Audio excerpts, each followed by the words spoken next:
But Minister, I want to make the case very strongly that we need to end the use of for-profit providers in relation to the provision of accommodation for those in Tusla care, and that's what this amendment sought to do. We recently had a judge in the Dublin District Court hitting out at what he described quite rightly as the profiteering by private operators provided unregulated placements for the most vulnerable children, and he described it as wrong, as shameful, and he was right.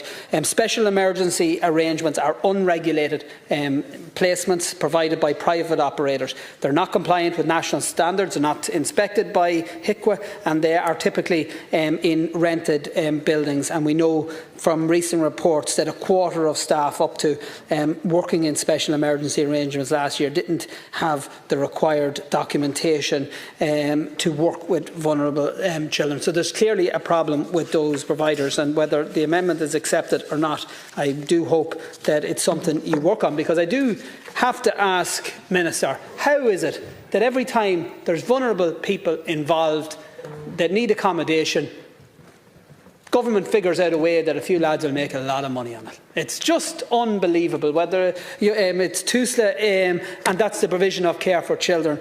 But where it is absolutely most blatant is in respect of the IPAS system. There is a continuing and ongoing failure not only to address the profiteering within the IPAS system, but on your part to even acknowledge that it's happening. We know that a small number of private operators have made millions from the government's dysfunctional approach. And what's worse is that there is no transparency, including around what actually qualifies some of these providers to provide the services. So, thank you for watching. Please like and share.